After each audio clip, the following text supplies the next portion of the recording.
Anatomy and physiology is the subject of our final lab in Bio100.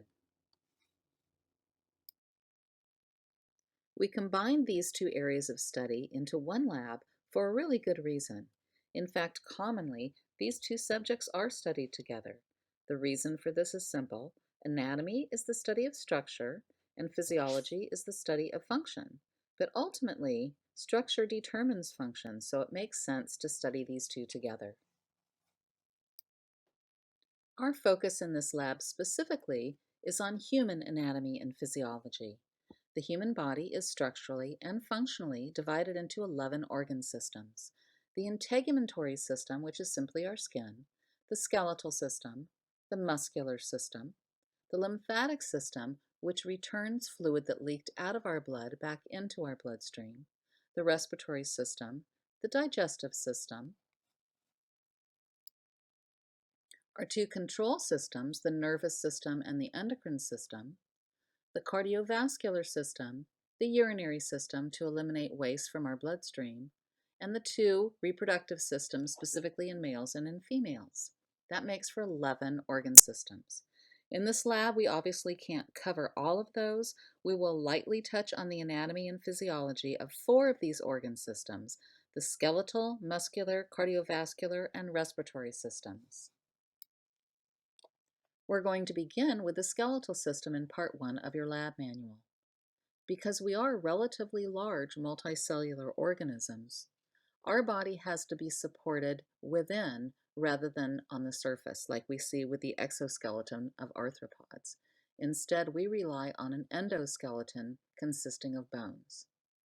In addition to bones, which are the organs in this organ system, where bones meet one another, where bones adjoin one another, those structures are referred to as joints, and that's where movement may be possible. Also associated with our joints at the ends of our bones are cartilaginous structures of various types, as well as strong attaching ligaments. All of the bones in the skeletal system are divided into 2 groups based on location. The bones associated with our head and core are found in the axial division, and the bones in our arms and legs are found in the appendicular division because our arms and our legs are referred to as appendages. This illustrates the location of our bones into each of these 2 divisions. The axial division is arranged around our central axis, hence its name, so we can see the bones of the skull are found here, the bones of our vertebral column that some people refer to as our spine are found here, and our bony thorax that includes our ribs and our sternum. The appendicular division includes all of the bones found in our arms and our legs, and the bones that attach our appendages to the axial division. The primary function of this organ system is certainly support, but in addition, our skeletal system protects soft internal organs, the viscera of our core, in other words, and participates in movement, but only in a passive way. Our muscles attach to our bones. When our muscles contract, they actively pull on those bones, resulting in the movement. So these 2 organ systems work together to generate bodily movements. Bones as the passive participant and muscles as the active participant. Finally, minerals are stored in our bones. If we don't take in enough minerals in our diet, if we have problems absorbing those dietary sources of minerals, then we can rely on the calcium, for example, stored in our bones to supplement our needs.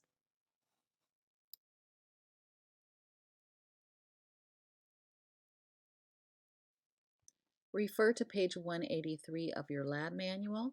There is a labeled image of the skeletal system on that page. We're going to start with bones of the upper appendage, the arm. In this view, you can see we are focusing on the bones of the left arm specifically. These are the 3 bones you're responsible for identifying. You should be able to identify them by their location, but more importantly, you should be able to identify them as individual separated bones, that is, disarticulated bones. Between our shoulder and our elbow is the humerus bone. In our forearm, there are 2 bones, the radius and the ulna.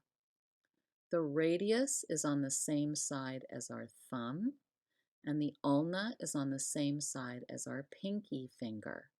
Now let's look more closely at these three bones because you'll need to be able to recognize their details in order to identify them disarticulated from one another. The humerus bone has expanded ends to form joints. Let's look at the top first. There is a rounded projection on the humerus bone. It helps form the shoulder joint and it results in quite a bit of movement as a result of its rounded shape. Down towards the elbow, we can see some expanded details that allow for forming a joint with those two bones in the forearm. Let's look at the radius close to where it's articulating. It's forming a joint with the humerus bone. Notice that end of the radius is shaped, I think, a bit like the head of a hammer. Instead, you might think about it as forming sort of a round shape, and half of the diameter of a circle is a radius, so that kind of makes sense. The end of the radius close to the hand expands out. When you throw down your hand to break your fall, instead you break this end of the radius bone when you break your wrist. It's hard to see the details of the ulna when the ulna is in place in the skeletal system. But notice that this end of the ulna looks different than the end of the radius close to the wrist. When we go up to the end of the ulna that's close to the humerus bone, it wraps around the humerus bone, and that part of the ulna isn't seen right now, but that part of the ulna forms this curving shape, shaped rather like a U. So think U for ulna. Now let's look at the assigned bones of the leg. We're specifically looking at the bones within the left leg. Remember, you're not responsible for bones of the ankle or of the foot. Between our hip and our knee is the largest bone in our body, the femur bone. In our lower leg, we have two bones. The more medially located, that is, the one that's more centrally located, is the biggest of the two because it bears the most weight. It's called the tibia bone. On the outside of that tibia bone, away from midline, away from the center of our body, is a long skinny bone called the fibula. Remember, you need to be able to identify these bones disarticulated from one another, so let's look a little bit more closely at their details. I'm sorry that it's cut off, but if you look at the top of the femur, you can see an indication of the fact that part of that femur bone projects away from the long shaft of that bone. And on the end of that projection is a rounded head, a nice round projection. It sticks out a lot farther than the round part of the humerus bone. And this entire bone is, of course, much bigger than the humerus bone as well. These bones in our leg are weight-bearing bones. The fibula isn't, but the femur and the tibia are, so they're quite massive. They're quite big and bulky. They're very robust. Let's go down to the tibia bone for a moment. Notice up towards the knee. By the way, we can see the kneecap here in front of these two bones where they meet, between the femur and the tibia. If you look up at the top of the tibia close to where the patella is, that kneecap is, can you see that bump? You know, when we fall on our knees a lot, that bump gets bigger because our bones respond to stresses applied by them. They are living organs and they do change during our life and as we use them. Also, look at the front edge of the tibia. There is a raised sort of pointy crest that runs along the front of that. You know, that's your shin, guys, okay? Anybody who shaves their lower leg, that's usually the first place where you cut yourself when you're learning to shave, if you're using an actual blade, because of that raised, pointy sort of ridge that runs along the front of it. The fibula is really long and skinny. It is a pretty long bone. It is actually a little bit longer than is the tibia. It's certainly longer than the humerus bone, but it's really skinny compared to the femur bone. Now it's time to complete this particular lab activity. You need to identify these 6 disarticulated bones. Below them is a lowercase letter that corresponds to the lowercase letters on page 182 of your lab manual. There you need to record the name of each of these 6 bones. You can use the labeled image on page 183 to help you with this, as well as the 2 previous slides in this presentation. In part 2 of the lab manual, we look at the muscular system. The primary function of muscle tissue is movement. When muscle tissue is stimulated to do so by the nervous system, it contracts and shortens, which results in movement. There are in fact 3 types of muscle tissue. Skeletal muscle tissue is specialized to contract, shorten. It attaches to bones and therefore moves parts of the body. Smooth muscle tissue moves materials through organs that have spaces inside, that is, hollow organs, like, for example, digestive organs. Cardiac muscle tissue specifically moves blood through the heart. The organs in the muscular system are skeletal muscles. Skeletal muscles pull on bones or on other parts of the body. For example, there are some muscles that pull on our skin. That's how we raise our eyebrows. Skeletal muscles never actually push on bones to generate bodily movements. Our skeletal muscles have at least 2 attachments, and when they contract, those muscles shorten and the attachments actually approach one another. One attachment gets closer to the other one. I'll show you what this looks like in a minute. Most of our skeletal muscles will cross a joint to attach to a bone on the other side of that joint. When our skeletal muscles contract and they shorten, they do pull one attachment closer to the other during the resultant movement. The attachment that moves the most of the 2 is named the insertion, and the more fixed attachment that tends to be the anchoring attachment is called the origin. As we take a look at specific muscles in the human body, each of those muscles contributes to at least one specific action, that is, it generates one specific bodily movement. There are different types of movements. The movements that we're going to be considering in this lab include these 4 types of movements because the muscles we're looking at are limited to these types of movements. Flexion is decreasing the angle between 2 bones, in other words, bringing 2 bones closer together when the muscle contracts. The opposite of that is extension, using different muscles as from flexion muscles. Muscles that result in extension, when they contract, they'll actually bring 2 bones farther away from one another, like straightening the joint. Okay, that's extension. Abduction and adduction are also opposite movements. In abduction, the appendage, like the arm or the leg, is moved away from the midline of the body, that central axis of the body. Adduction is adding the appendage to the central axis of the body, moving that arm or that leg closer to the center of the body. Regardless of what type of movement it is, remember that the shape of the bones at the joint, that has a role in the resultant movement, you know, how those 2 bones fit together. How the muscles attach at the joint obviously influence the type of movement that results. There's other influencing factors as well. In this image, we can see 2 muscles that have opposite effects on the same joint. The biceps brachii muscle, the one that is bulging currently, it's been stimulated to contract, its fibers are shortening, and those white attaching structures are anchored at different locations. The origins of the biceps brachii are up towards the shoulder, and the insertion is on the radius bone in the forearm.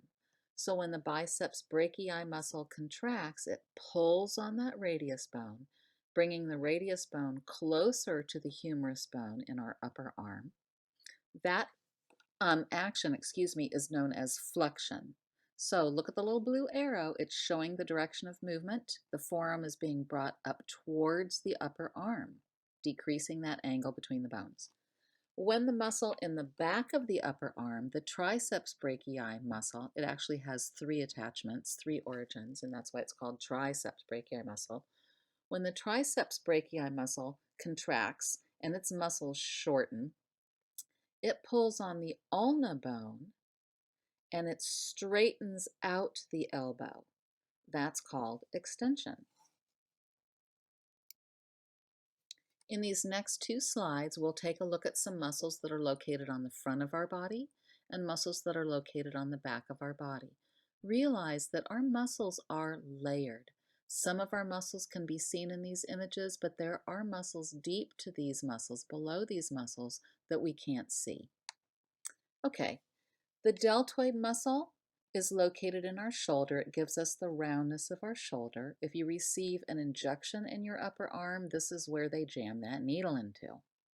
The biceps brachii muscle in our upper arm, we've located previously in the slide that we just looked at. If a little child is asked to show us their muscles, this is usually the one that they point to. You know, it's like the Popeye muscle.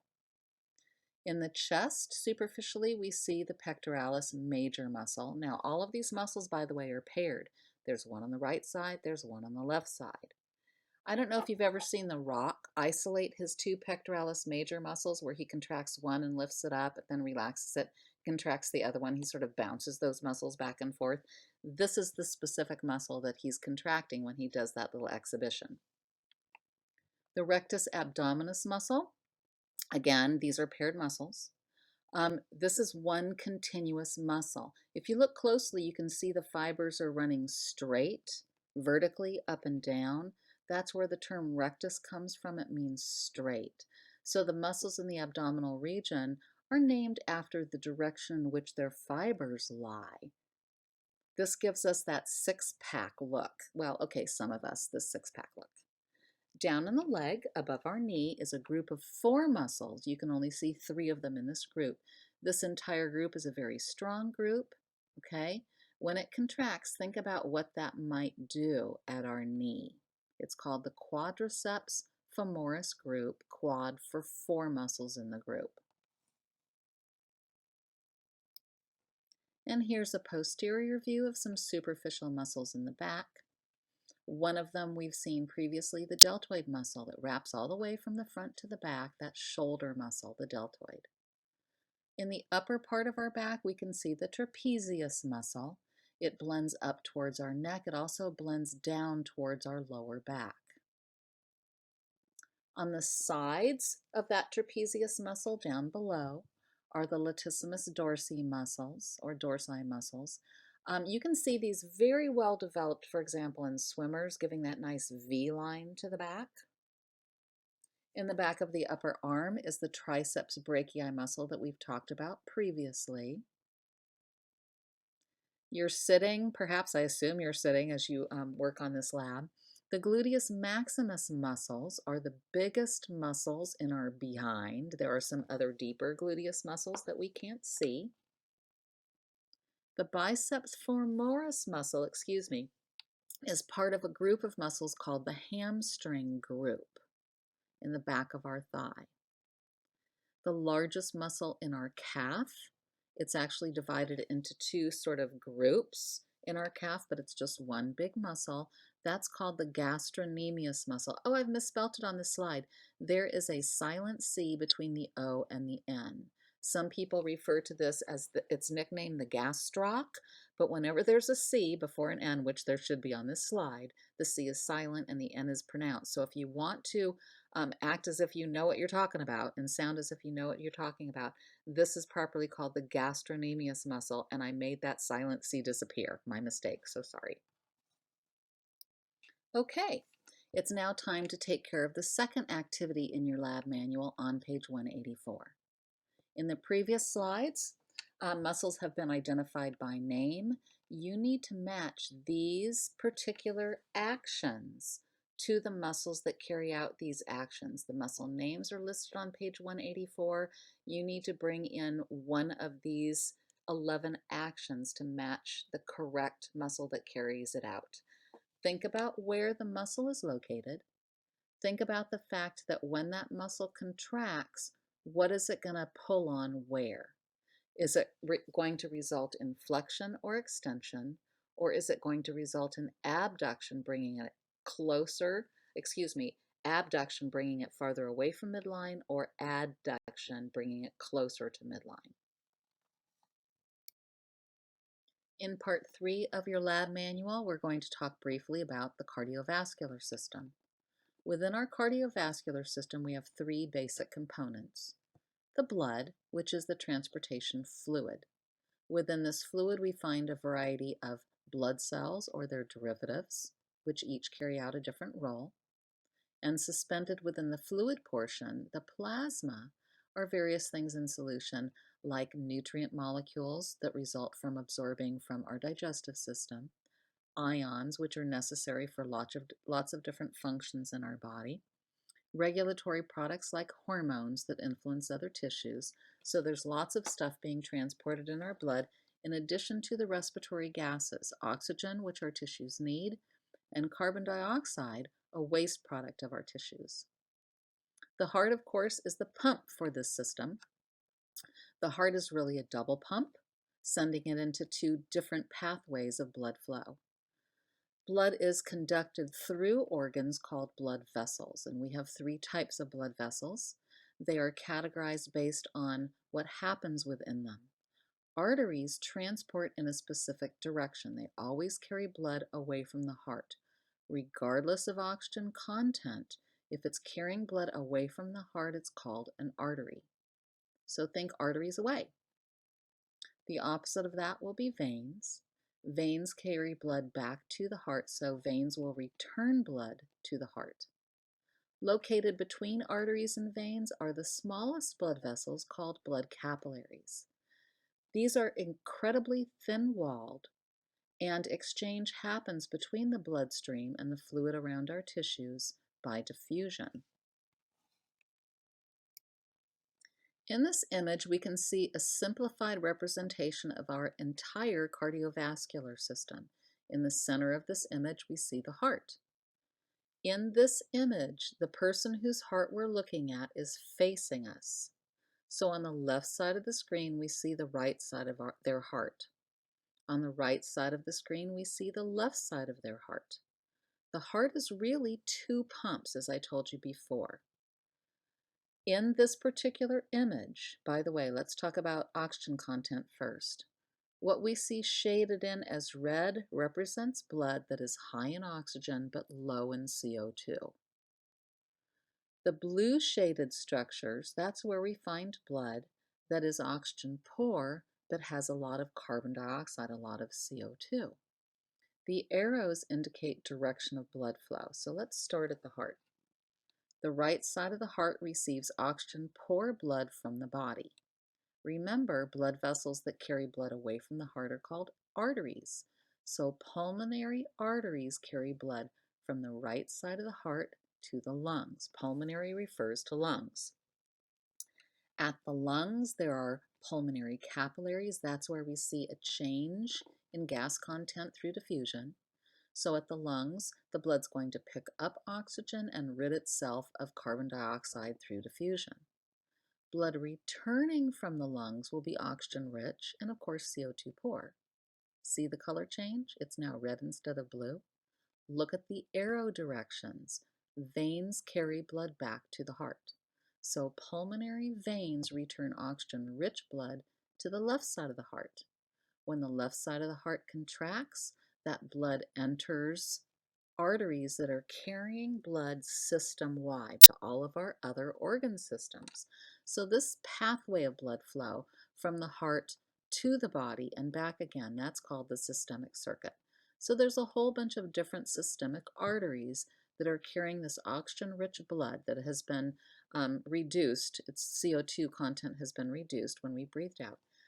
That blood is being distributed to systemic capillaries all over our body where gas exchange occurs, exchange of other nutrient molecules, and regulatory products like hormones. That occurs through diffusion as well, and the blood comes back through veins back to the right side of our heart. And that blood, of course, is now reduced in oxygen content and higher in carbon dioxide, which has been picked up from those bodily tissues. So we've got 2 separate pathways because we've got a heart that is actually divided into 2 sides, into 4 chambers, into 2 sides. We've got the pulmonary circuit from the right side of our heart to our lungs and back again, and the systemic circuit from the left side of our heart to our bodily tissues and then back again. Now it's time to take care of the third activity in your lab manual. Here's how you need to complete it. First, take a look at the next couple of slides. Some models that you would normally see in lab have been photographed and they've been labeled. And recall that we've just looked at that overview of the cardiovascular system, which I think you'll find very useful in completing this third activity. Take a look at page 189. That's what you need to complete. And for each of the lines in that activity, you need to give a couple of different answers, okay? First of all, you need to indicate for each of those structures labeled B through F. You don't have to do this for the heart. You don't have to do this for A.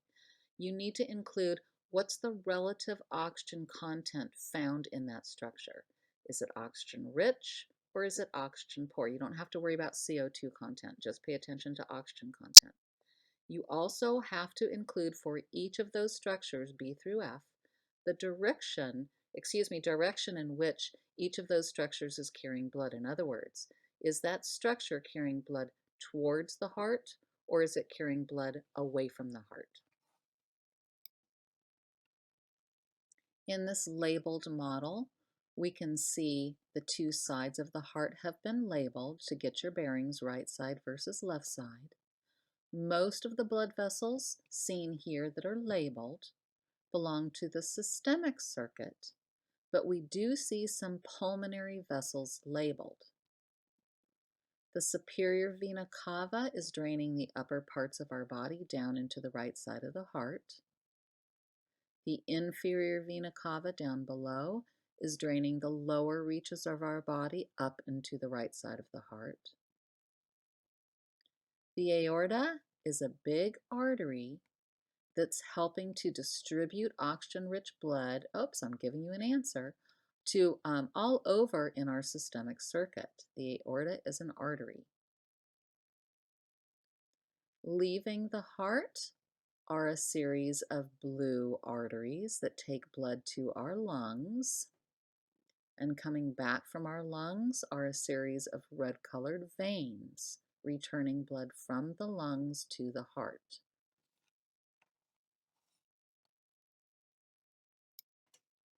Here we see an anterior view of the heart, that is the front of the heart. And again, we've got blood vessels carrying blood away from the heart that are arteries, and veins returning blood to the heart. They've been colored red versus blue based on the oxygen content of the blood within these blood vessels. We can see the superior vena cava over on the left side of the screen, draining the upper reaches of our body. We can see the aorta, which supplies blood widely throughout our body. We can see the left pulmonary artery and the left pulmonary veins in this view. And if you take a look at the next slide, you can see the back of the heart. Here's the back of that model.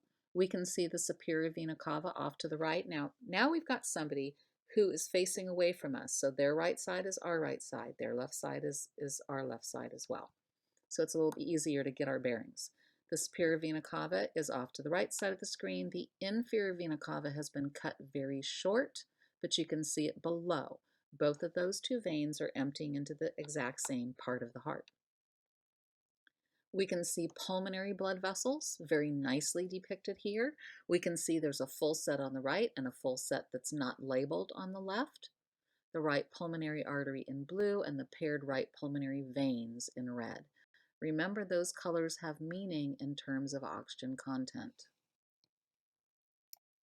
The last organ system in our lab manual is the respiratory system. All of the organs in this organ system are hollow.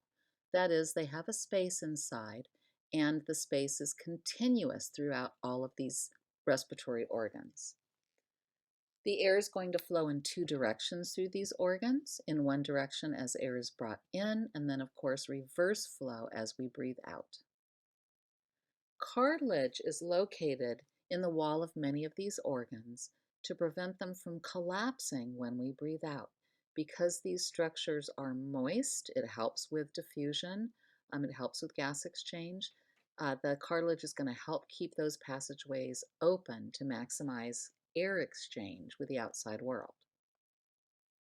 The primary function of this organ system is, of course, gas exchange, and exchange happens strictly by diffusion. We're going to start with some basic anatomy, just tracing the flow of air as we breathe in. So we're going to start with the nostrils, the opening to the outside. From the nostrils, air enters a large space called the nasal cavity, and the nasal cavity is covered with a mucous membrane so that we can warm up our air because there's a lot of blood vessels in this mucous membrane. Mucus is being secreted, so there's a lot of moisture here too. If the air coming in is cooler than our body and drier than our body, then as it passes across a mucous membrane, it can pick up heat and it can pick up moisture. And as an added benefit, any debris can get stuck in the mucus so that it isn't moved down into our delicate lung tissues. As air moves out of our nasal cavity, it's going to move down through a vertical passageway called our throat. Okay, well, in anatomy, it's renamed the pharynx. The pharynx is going to take air past the space in our mouth, the oral cavity, and then go down and move forward into the two tubes that are located below the level of our mouth. Anteriorly is a continuation of the respiratory tract, and that remains open because of cartilage. See the little blue structures? Those are cartilaginous structures that help keep our lower respiratory tract open.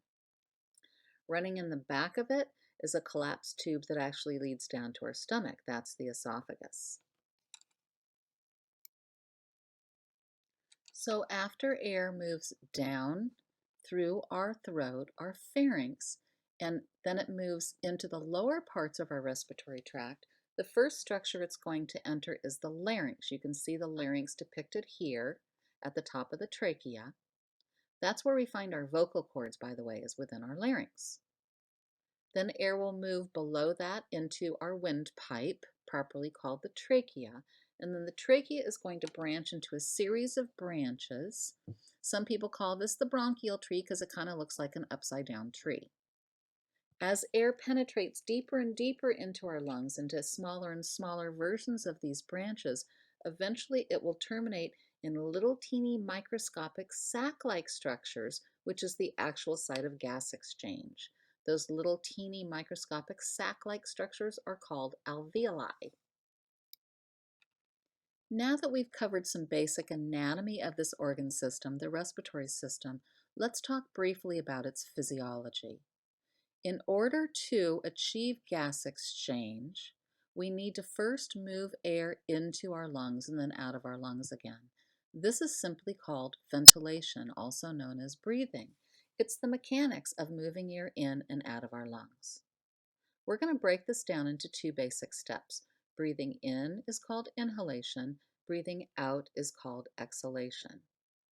In order to move air in and out, what we have to do is we have to set up a situation where there's a difference in pressure inside of our lungs compared to the outside world. If the pressure is the same in our lungs and outside, then air isn't going to move because air always moves from an area of higher pressure to an area of lower pressure. Think about a balloon, guys. When you push air into a balloon, when you blow up the balloon, it's got really stretchy walls, okay? And if you poke a hole in the balloon or if you open the neck of the balloon, because the pressure is higher inside of the balloon, because the stretchy walls are really pushing on that air, the air is going to come out. If you let it come out, it'll come out because the pressure is higher inside the balloon than outside of the balloon. Well, we take advantage of this by using muscles to change the size of our chest cavity, our thoracic cavity. When you change the size of a space, the air inside that space, the pressure will change, okay? So let's talk about how we do it. During inhalation, what we do is we use our nervous system to stimulate muscles that are involved in ventilation. Our diaphragm and muscles between our ribs called intercostal muscles. They contract. When they contract, they increase the size of our thoracic cavity. The diaphragm flattens out and pushes down against organs in our abdominal cavity, like down against your stomach and your liver. And when the intercostal muscles contract between our ribs, it lifts our whole rib cage up and out. So what we've just done by contracting these muscles is we've increased the size of our chest cavity. We've taken a volume of air in a space and made the space bigger. Same volume of air, now in a bigger space. Automatically, that's going to cause the pressure inside that space to drop. So now we've got low pressure in our chest cavity compared to higher pressure in the outside world, and that's going to cause air to just rush right in, resulting in breathing in and inhalation. Exhalation is super easy in contrast. All you have to do is stop sending those nerve signals to the muscles and the muscles will relax. When the diaphragm is relaxed, it's arched up. When the intercostal muscles relax, the rib cage drop backs down. When we relax these muscles, that actually squeezes down on the size of the thoracic cavity, making it smaller.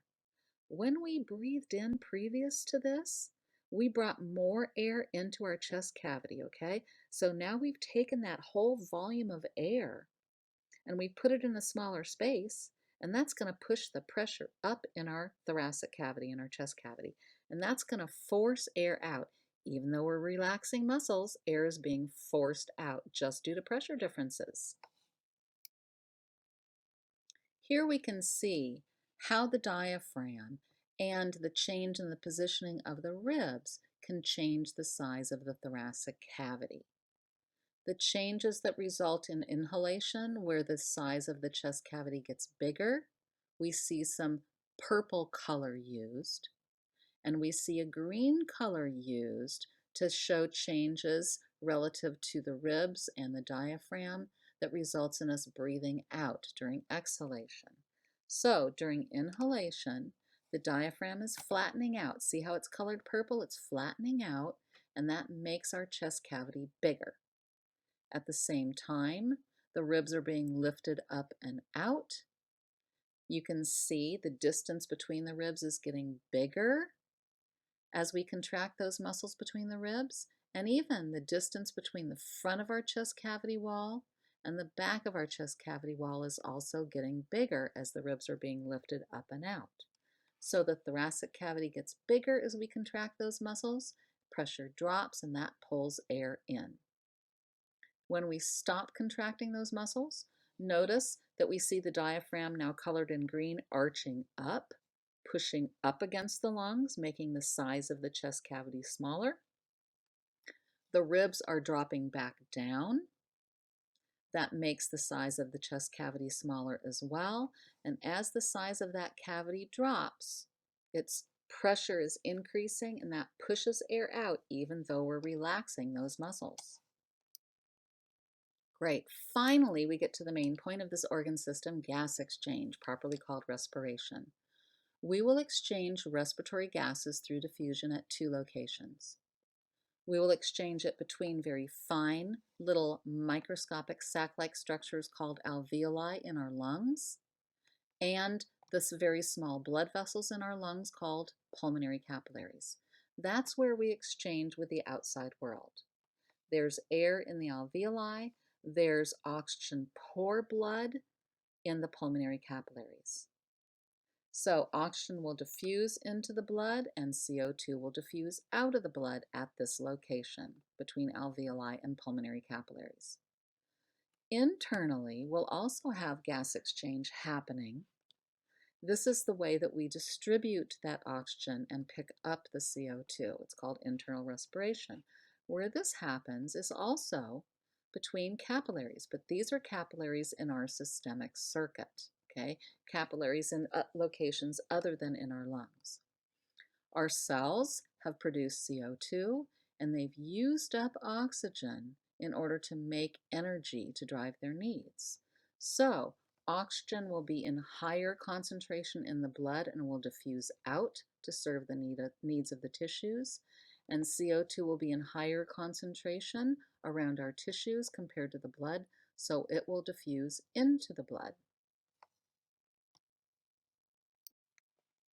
Here we're looking at a zoomed-in microscopic view of these little fine sac-like structures in our lungs called alveoli.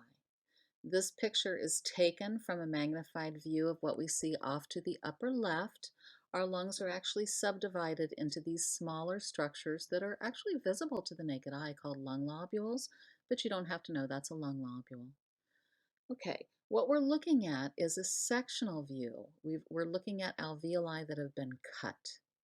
If you look between these little sac-like structures, can you see the red blood cells tucked into little pulmonary capillaries? So every alveolus is completely surrounded by a net-like arrangement of pulmonary capillaries. The wall between the pulmonary capillaries and the alveoli is super, super thin because we rely on diffusion in order to move these respiratory gases based on their concentration gradient, their differences in concentration. You can't do that if the tissue's really thick. So that means that our lung tissues are incredibly delicate. This is a further magnified view of the wall between the pulmonary capillary to the upper right corner of the screen and the alveolus to the lower left part of the screen. We see a red blood cell, an erythrocyte, in the pulmonary capillary. So based on concentration differences, we're going to have respiratory gases move in opposite directions. The arriving blood is oxygen low, that's in pulmonary capillaries.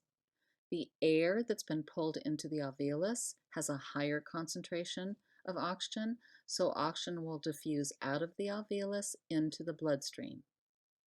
CO2 is in really high concentration in the bloodstream and in relatively lower concentration in the alveolus because that's fresh air that we just breathed in.